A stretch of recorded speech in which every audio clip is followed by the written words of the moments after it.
Hello, listeners, and welcome to Season 3 of the Cultvaultpodcast. I'm your host, Casey, and I wanted to update this introduction to offer a few additional trigger warnings about upcoming content. As you likely know, this is a podcast about cults, extremism, coercive control, and abuses of all types. A platform for survivors and victims to share their experiences, change misconceptions, and help advocate for and educate others. Given the recent election results in America and the nature of upcoming interview themes, I wanted to remind listeners that each episode comes with a content warning for themes of murder, abuse and harm, and abortion rights and restrictions. Please take care when listening to each installment. Self-care practices may include being outside for walks or gardening or leaning into friends and family and loved ones, or participating in an activity that brings you joy, like a trip to the cinema, or exercise, or taking a nap. Whatever self-care looks like to you, be sure to practice these things when listening to this material and any other material like this. For early access to ad-free episodes, you can find me on patreon.com/thecultvault for as little as £1 a month. Thank you so much for my patrons for being such a beacon of support, and I look forward to our monthly video call catch-ups at the end of each month.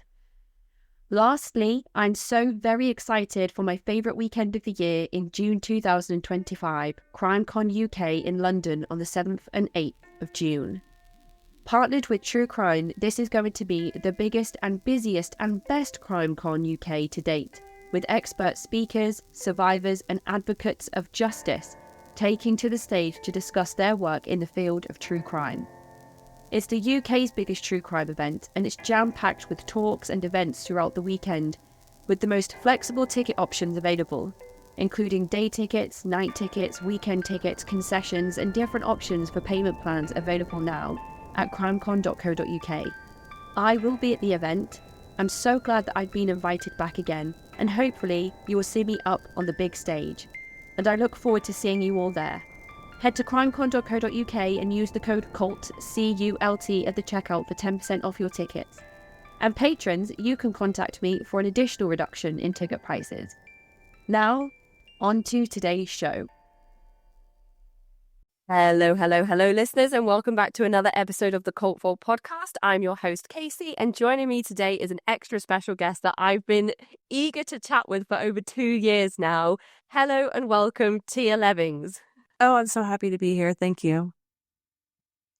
I have so much to say about your instant New York Times bestseller, A Well-Trained Wife, My Escape from Christian Patriarchy. But before I dive into all of my questions, would you like to introduce yourself to the listeners?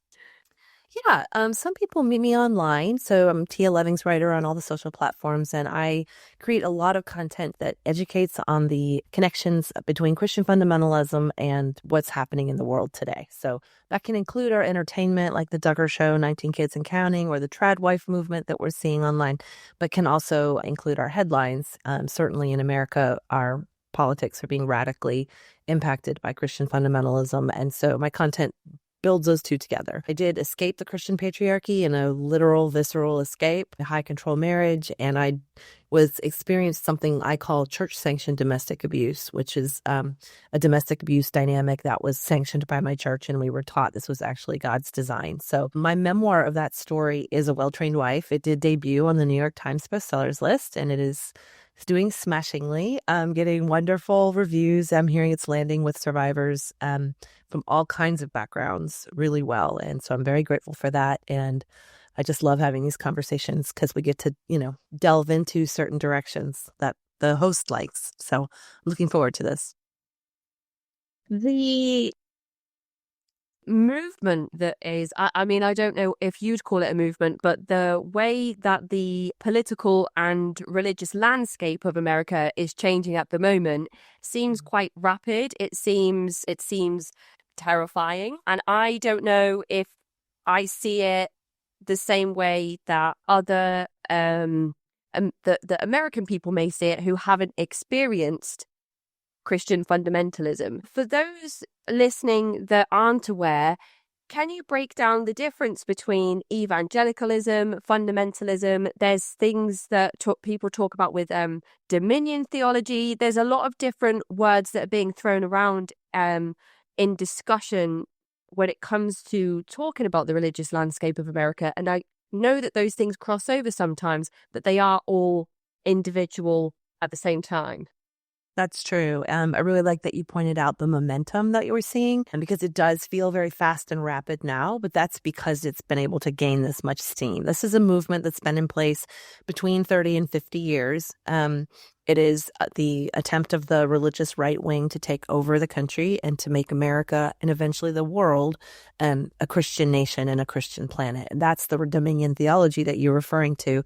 They believe that Christians are here to take over and make everything Christian. It's for the second coming of Christ, but it's also like very conveniently attached to political power, domination, and wealth. So, we'll see how much the belief actually is there. But these are often very sincere people. The evangelical movement just refers to the way that ideas are spread. So evangelicism can be like, you can have an evangelical mindset with anything. Like, it's just one person telling another person, this is how you should live, or here is the solution to the problem. I define fundamentalism as any kind of ideology that has a shiny promise attached to it, and then they give you a formula of steps, and if you follow this specific formula, you'll get this very specific outcome. So fundamentalist thinking divides everything into very rigid binaries and legalistic steps. It can be in anything. You can have legalistic Soul Cycle or yoga or nutrition. When it's religious fundamentalism, this is why what's happening in Islamic countries with that brand of fundamentalism is so similar to what's happening in Christian fundamentalism, because the ideology, the process, the mental process is the same. There's this one way to be holy. There's this one set of steps you have to follow in order to achieve it.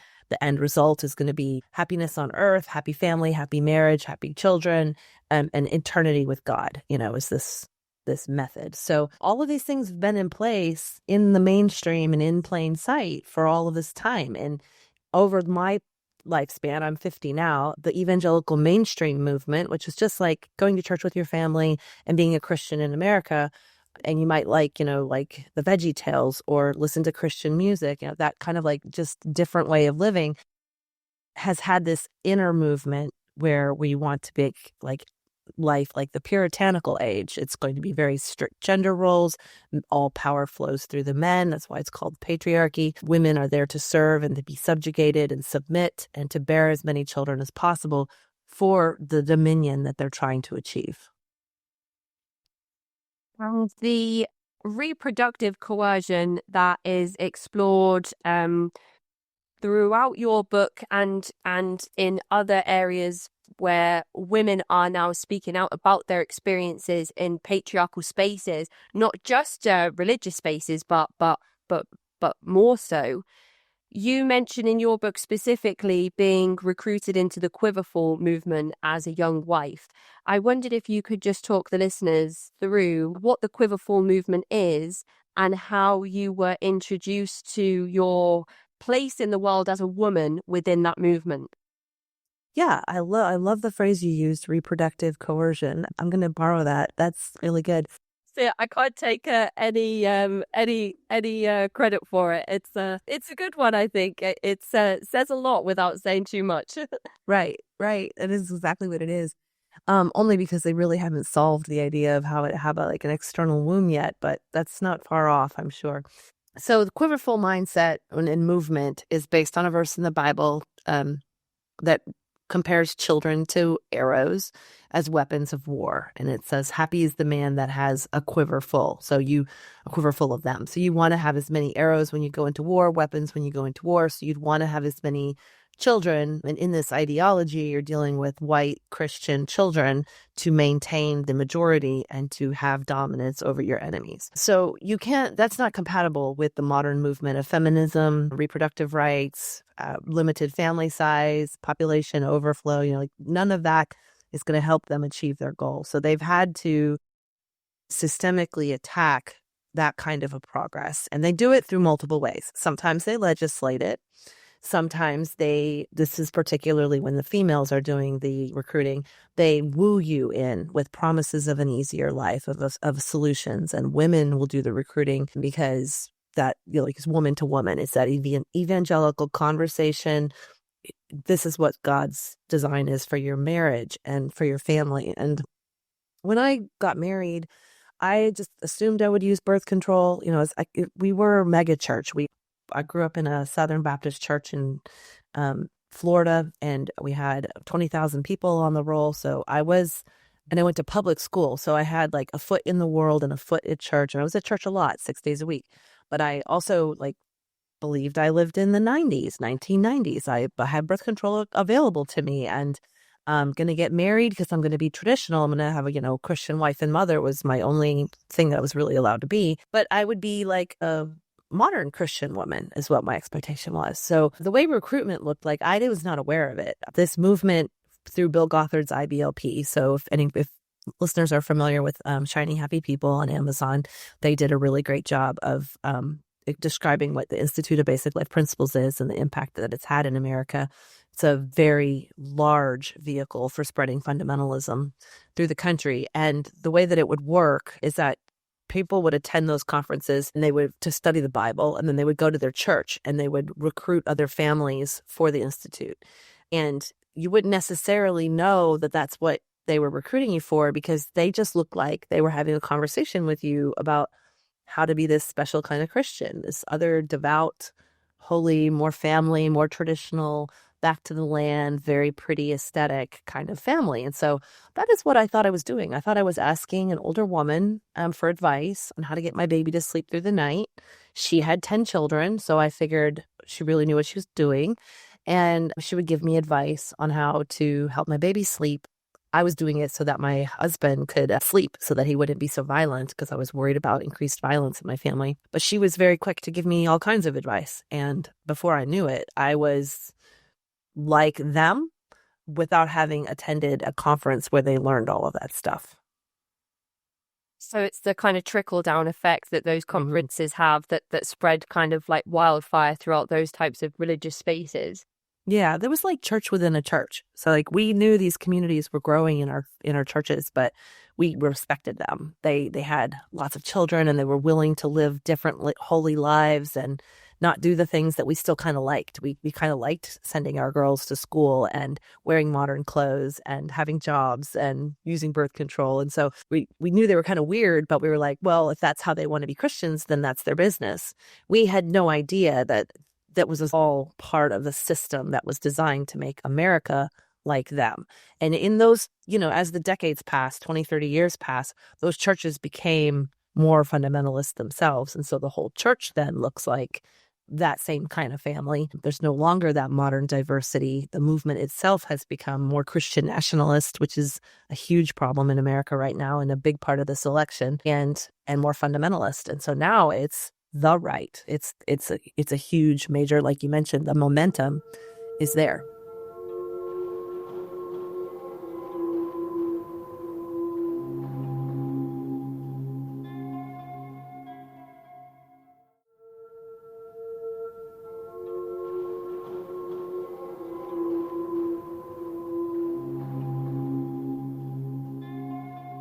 You mentioned Bill Gothard and the IBLP, and it's my understanding that although kind of before and since Shiny Happy People, there's been some changes to the way that particular organization is operating, especially in the public eye. So, of course, we understand that a lot of these figures and people that follow individuals like Bill Gothard likely to still practice the same things underground. But you talk about so many different books and so many what I would call propaganda. There's so many things that are mentioned that are like training guides for people that are within these churches. And your former husband, he read loads of different ones, and the women that were around you would recommend loads of different things. I wondered if you could name a few of the really problematic things that are still used and still on sale on massive platforms like Amazon, for example. Yes, this is a big piece of it, and I'm glad that you got the emphasis in my book, because it was on purpose. The whole time we were moving up in this movement, one teacher would lead to another, and they would build off of the previous one. So you would feel this endorsement and this graduation of ideas as you moved from pastor to pastor and teacher to teacher. And so we started out with like very mainstream pastor who's still very conservative and fundamentalist, John MacArthur and John Piper. These are Paige Patterson. These are heads of big seminaries in America and large church movements. And so they felt very like John MacArthur has a study Bible and everybody uses it. I mean, it's very, very mainstream. But then that would lead to like the next theologian and the next theologian. And so in the parenting realm, which is where I quickly was because I was having babies so quickly, and I was in this Quiverfull movement, we had one of the first most offensive books that's very much still available on Amazon is To Train Up a Child, which is by Michael Pearl. And he teaches blanket training, which is spanking infants as soon as they are able to move and crawl off of a blanket. You begin spanking them to teach them to stay on the blanket and obey you. And it's a very barbaric form of discipline, but it's very accepted in these circles. And that's why, he's not in jail. He should be in jail for the kinds of stuff that he's doing, but it's not illegal in America. It's quite legal. So, and they're very good at moving around that stuff. We also read Doug Wilson. Doug Wilson's got a huge empire in Idaho.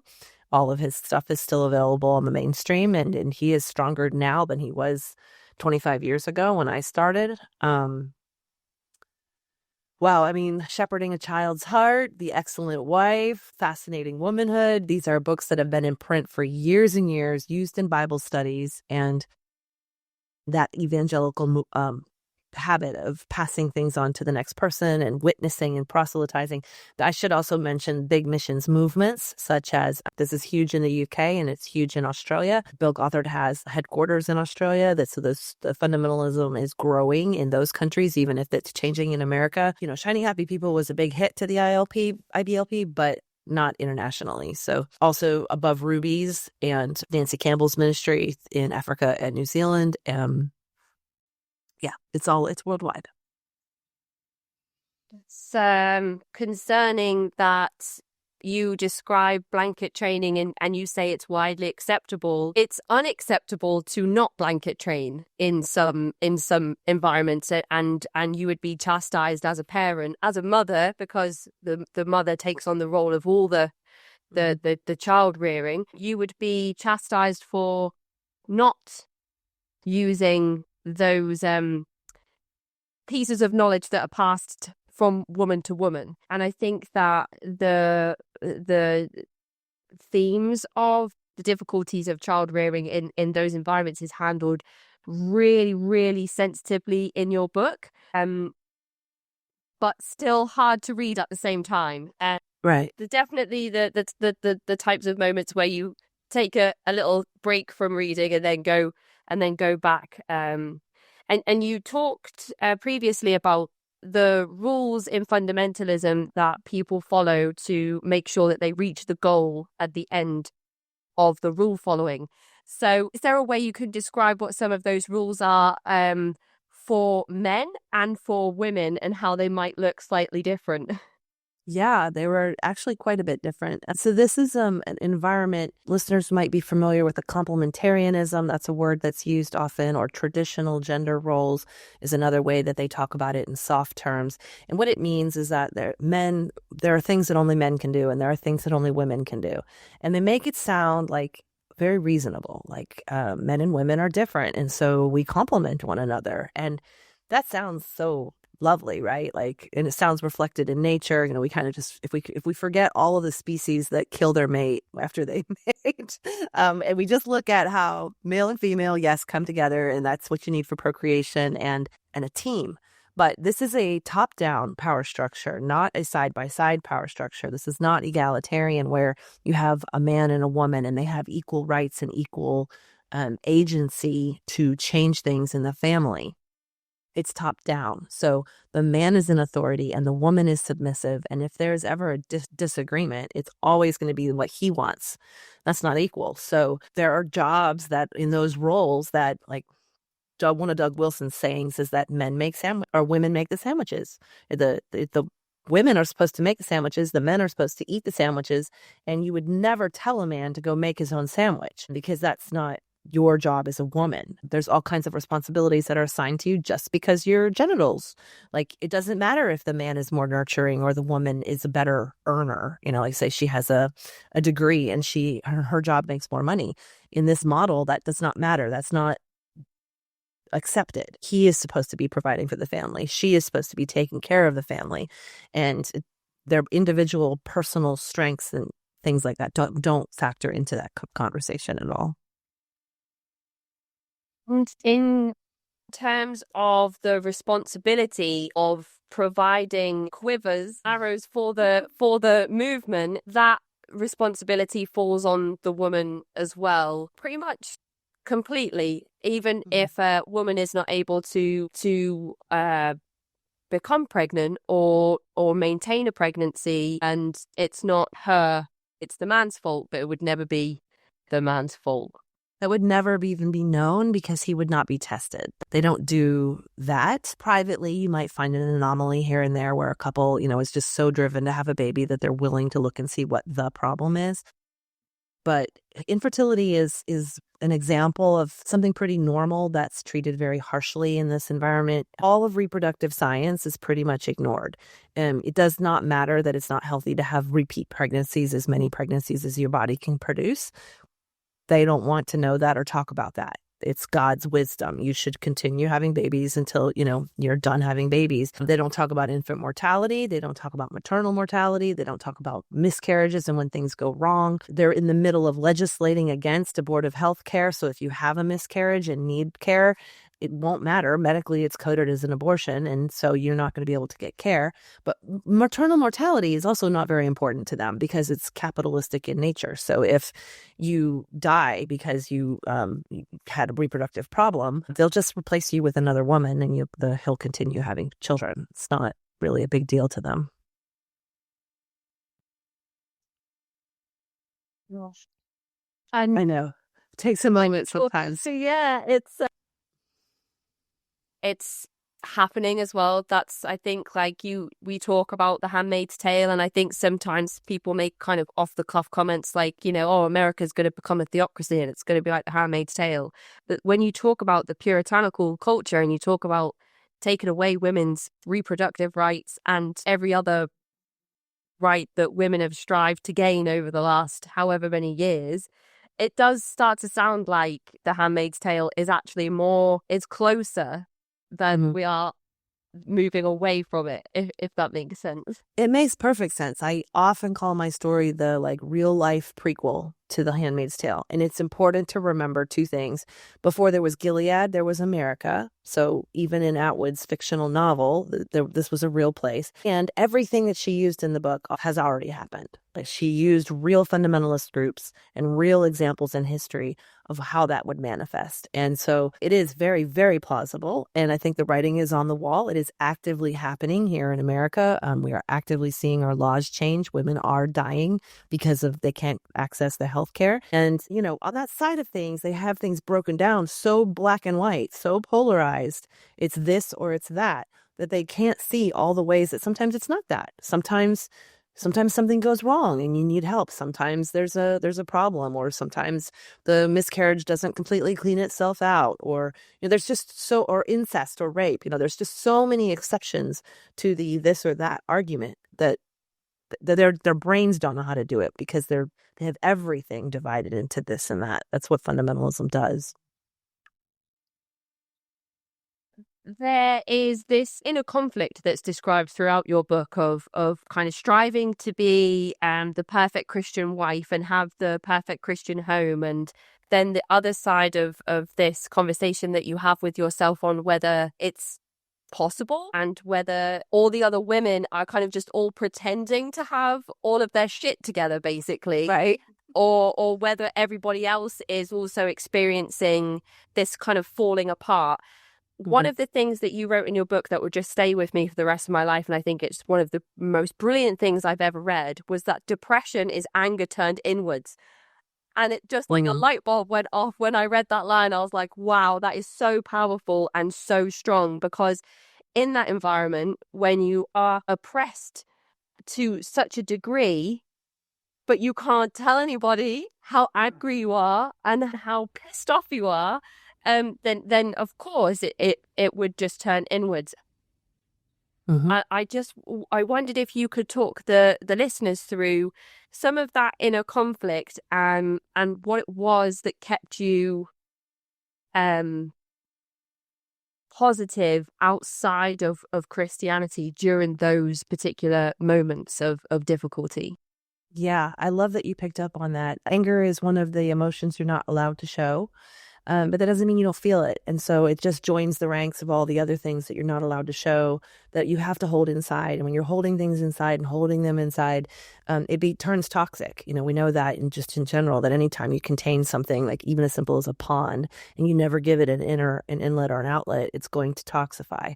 So the same thing happens. And in those years, things were becoming more and more horrifying in my family. I was suffering the discipline methods. My husband was then spanking me. We were in congregations where everyone was like us. It wasn't like had started, where this was a minority of a couple of families. Now we were going to a church where everybody was the same that we were, but we didn't talk about that openly. So I didn't know, we weren't allowed to talk to each other. I wasn't sure everybody was like us. I mean, they were like us in other ways, so it would have mathematically made sense, but I wasn't really allowed to bond or talk with other women. And so the ideas that I was so isolated in plain sight became the norm, and then it became the way I was in my body too. I was isolated and sad and sick and so angry inside with what was happening because I had no agency. There's no way for me to change this. And it's to call back to what I was talking about with this power structure. The reason why this is not just as simple as men and women are different is because we did not have equal power or agency to change things. So I could see the problems. I could see that this way of living was not making us better. It was not making our family happier. My children were not thriving. I was not thriving. My husband was not doing well, because patriarchy isn't good for men either. It's one of the ironies. But I wasn't able to change anything. And my skill set and my insight and all of that was shut down and ignored. So it did all turn inward, and it did become very much a vacuum, like an emotional vacuum and an energy vacuum. I was not aware of any way to get out of it. Divorce is so forbidden that I just knew that it would be easier if I died, but I didn't want to die and leave my kids without a mom. So there was a time there where I just didn't know what to do, and I didn't know what would break, but I knew something was probably going to.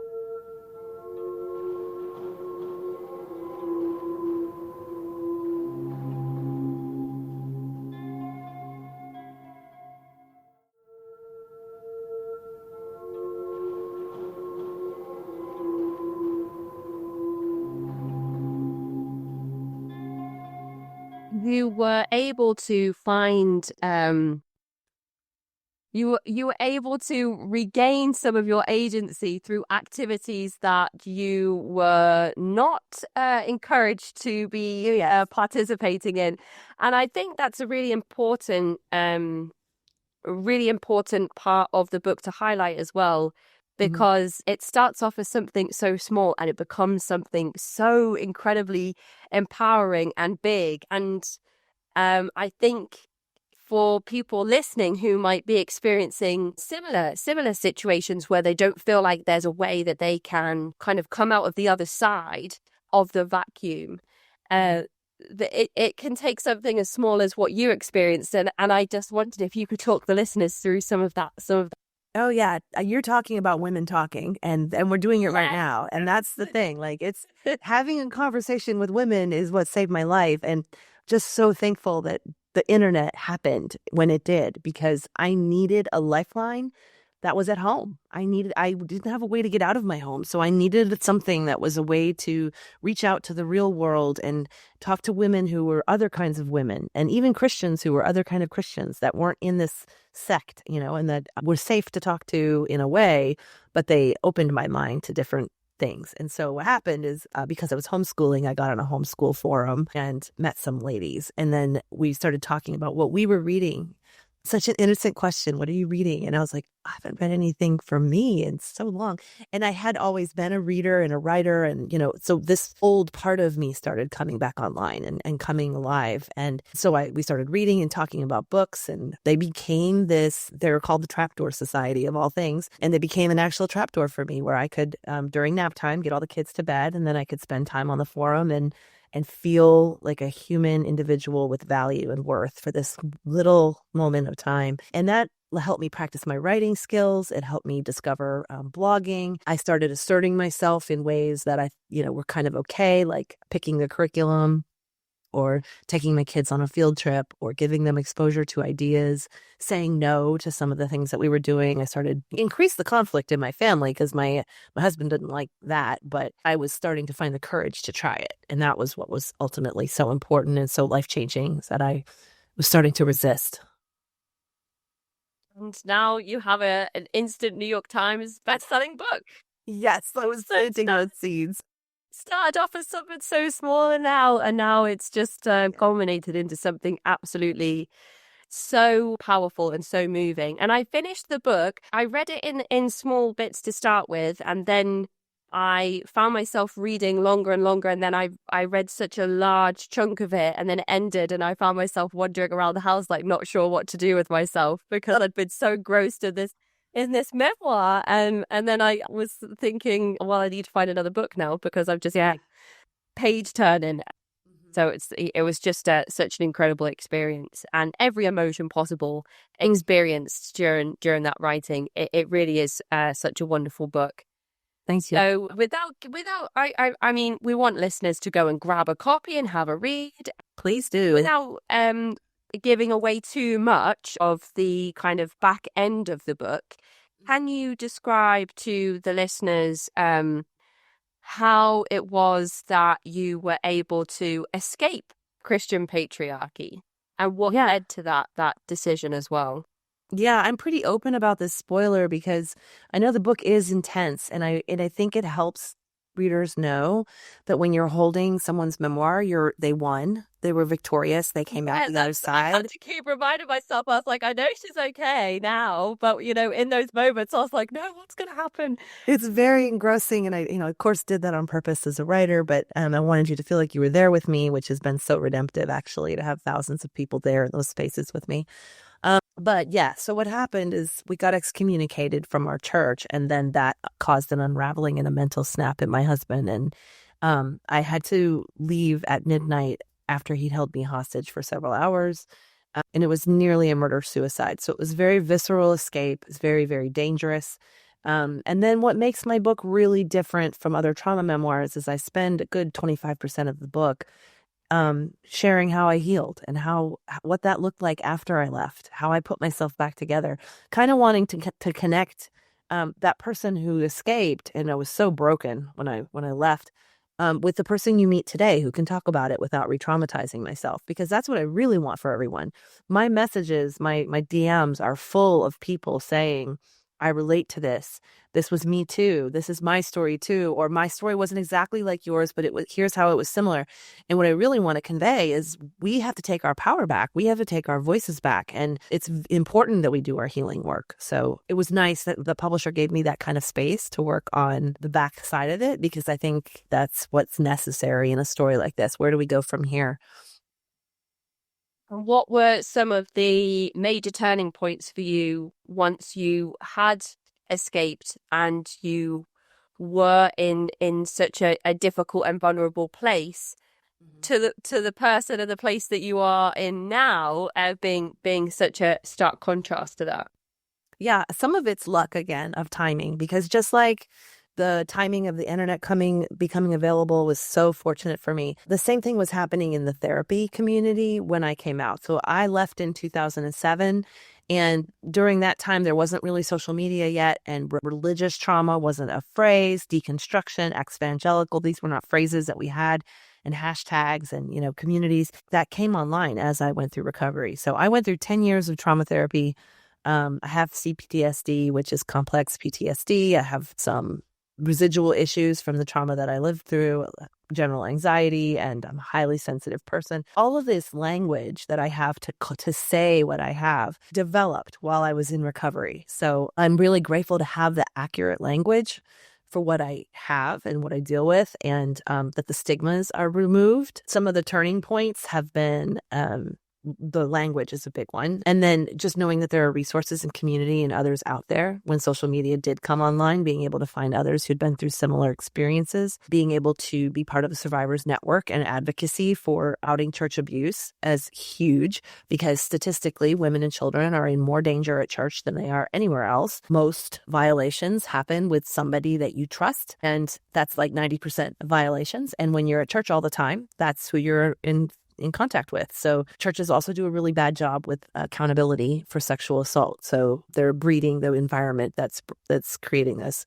And so I'm grateful to get to talk about that, and being able to talk about that aids my own healing and helps me redeem some of what I went through. And then I started talking out. I started creating content that drew these parallels when the Josh Duggar trial happened. So the Duggar family is from the same cult group that I was part of with the Quiverfull groups. And they came on the scene in 2003 when I was a young mom, when I was in that depression that we talked about. And I recognized them right away, oh, that's us. They aren't really going to put us on TV, right? They're not going to say the kinds of things that we actually did. And they didn't. They shared the glossy version. They shared the attraction, the easy solutions, and the sweet children, and the big family, and all the things that lure people into this mindset. Innocent, well-meaning people who want to do good things for their families, get drawn in. And so when the Josh Duggar trial hit, and it coincided with what was changing in America in the government, I was very convinced that I needed to speak out, because the only person who can tell anyone what it's like to actually live that way is somebody who's been on the inside. And there's not that many people who've been on the inside, come out of it, done their work, and can write to do that. So I felt, anybody available needs to. And there are others like me out there, but I know my story is a more visceral version of what happens a lot. And so that's been a big part of my healing, because now it's a calling. Some mentions of Josh Duggar in the back end of your book were really, really, I think, poignant and important to point out, in terms of it's not only women and girls that are being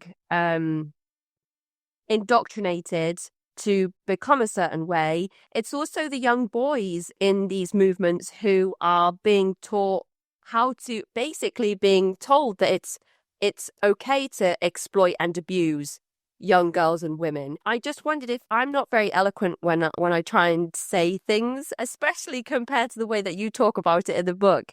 Is there a way that you could describe that kind of process and how it's impacting young boys that are then becoming the men that then lead these families, and so on and so forth? Yeah, I'm so grateful that you honed in on that. I want to really show how this patriarchal movement does not benefit, not really, men either. This is not just about women's rights. This is about healthier people, male and female. And so when you take a young boy and you deny him any kind of emotional development, you deny him a greater equality with the people that he's going to live with and the other sex. You teach him that he's entitled to women's bodies and that they are objects for his pleasure. And then you put him in authority positions simply because he has a penis. You're not really doing him any favors as a human being. And so we see these dynamics. They don't really know that they're doing anything wrong. They don't think they're hurting somebody. They think they're just, being what they were taught to be. And if we don't disrupt that narrative, we perpetuate it. And it's one of the first things that patriarchy does, is it takes everyone and makes them complicit in the system, so that it's hard to pull yourself out, because then you have to admit that you participated in it and you did things that you're ashamed of now. You don't want to say that you did that. It is hard for me to say that I spanked my children. I didn't blanket train, but I did spank them, and I myself was also spanked. And so they get you so ashamed and so embarrassed that you're not going to say that you did those things most of the time. And it's getting to a psychologically healthy place to say, I did, and this is why I did it, and this is why I need it to stop. This is not good for society, and it's not good for the innocents that are continuing to come. And these are short generations. You have 20-year-olds having babies over and over again, so you have very short generations and deep families, and that's a lot of perpetuation that starts to magnify. So if we want to change society and heal it, we have to be willing to look at the ways it's harmful to both. This is not the big bad guy here and the sweet innocent woman who's like not innocent. I was recruited by a woman, so I think it's important to like equalize the accusations.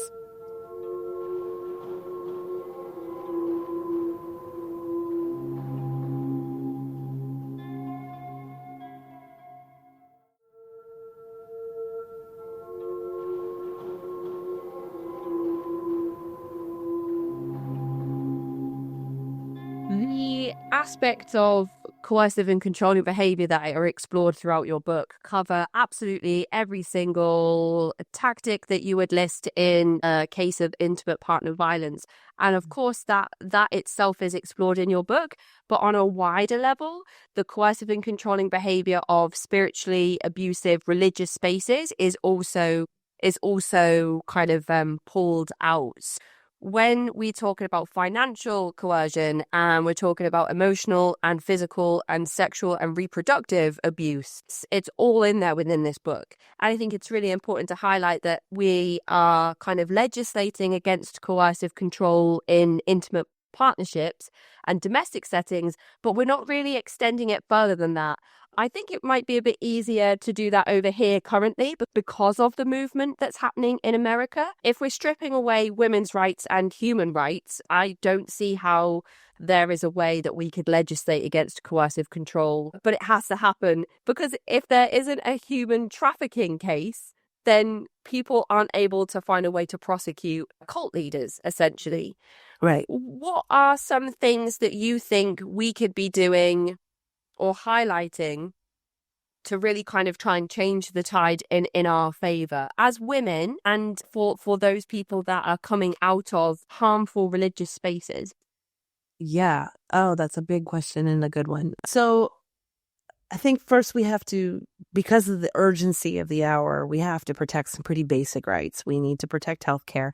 We need to protect women's suffrage. The ability for women to vote is on the table, and that's important. I wasn't allowed to vote when I was in Christian Patriarchy. They also do not intend for women to have the vote. So we have to, unfortunately, take this backseat for a second and like step back and say, well, we have to fight for these basic freedoms first. And we thought we had these problems solved, but they weren't codified, and we don't have an equal rights amendment in our Constitution. So getting women equal status would be a first. Also, on the religious end of it, a lot of these problems are baked into the culture there. So it's on churches, which fortunately have declining attendance. That is something that gets their attention because it hurts their bottom line with their finances. They need that. They need declined attendance to get their attention. They need to start paying more attention to sexual assault accountability, domestic abuse accountability, looking at their teachings and seeing how that's actually manifesting in families. One of the problems with fundamentalism is it sells the ideal, but it doesn't use any evidence-based. And in fact, it shuns evidence-based outcomes, and it shuns testimony. So if you have people coming out of that and saying, this is how that worked for me, it was not very good, they need to take that more seriously than the idea that they're promoting. That would make a huge impact, because that would impact the next generation of people. We would actually see improvement over a generation. As far as survivor advocacy goes, and like helping people when they come out, keeping the resources open. So making it easier for women to get jobs, have childcare. One of the things that fundamentalism and the trad movement tries to offer, they try to say, well, it'll be easier if you come home. That's because their design is to not have women in the workplace. So if we protect women's equality in the workplace and we get childcare, they're not so exhausted where coming home and giving up their rights is so attractive anymore. And it actually helps people coming out of it too, because they'll have a place to go and resources when they need it. The perks of having legislation in place which not only criminalizes this type of behavior, also means that the statutory funding becomes available for things to be in place to help survivors escaping these types of environments. But what you're talking about with kind of like the macro environments perpetuating the abuse in the micro environments is just, it's systemic, from, you know, kind of like the education system to the troubled teen industry, and how kind of that all becomes legal and apparently not infringing on any human rights, which just boggles my mind entirely. So you have this amazing book out in the world. Everybody can grab a copy of it now. I'll put all the links in the episode description. What is next for you, Tia, as you kind of continue your advocacy and activism work?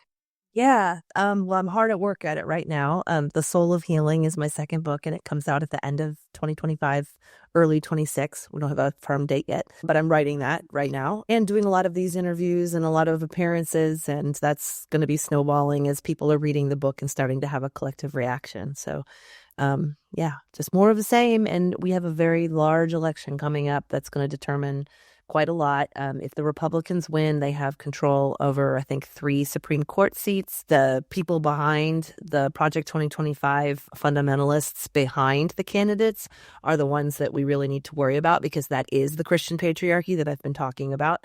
And that will impact if we even have another election, if we have a democracy, if we have women's voting, if we have divorce. There's everything is on the table right now. This is a very dark time for America, and I think a lot of people don't get it.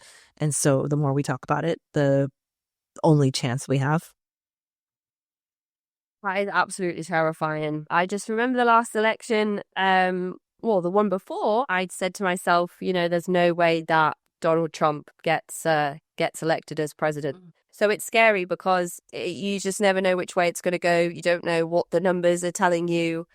Right, whether that's accurate at all. It must be, I imagine, if it's scary for me, you know, just as a woman over here in England, I can't begin to imagine how harmful it is to a woman that has escaped Christian patriarchy and is kind of facing the idea that the country you live in could end up adopting those values where nobody has a choice on whether that happens or not.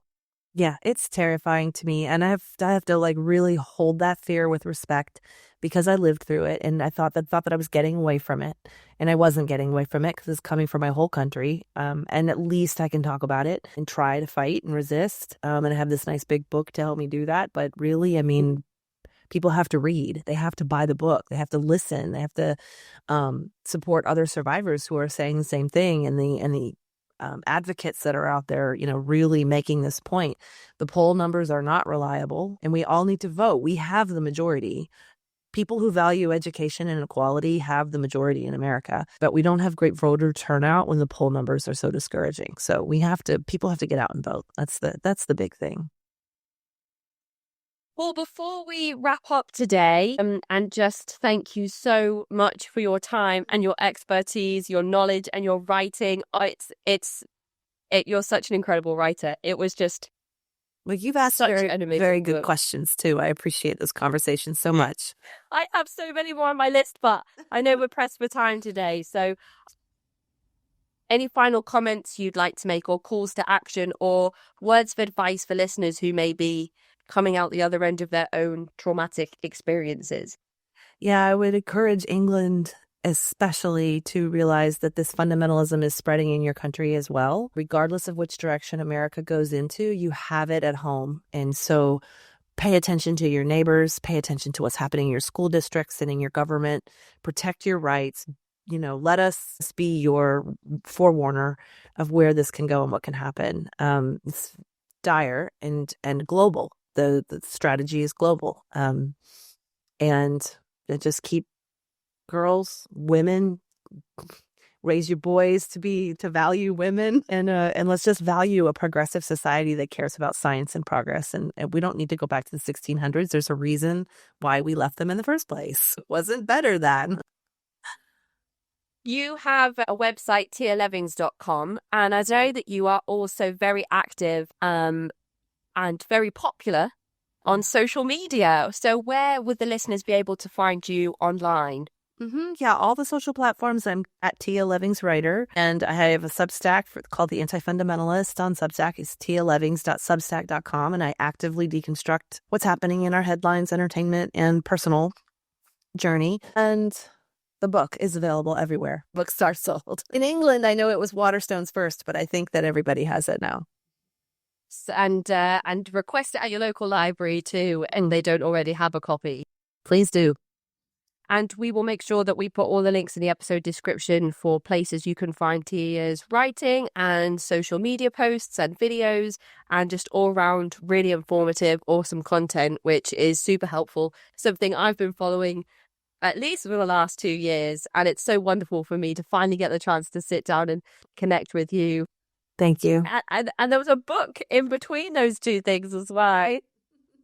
I'm just so thankful for your time, Tia, and I hope that you enjoy the rest of your day. All right, you too. Thank you so much. Take care. Bye. Bye.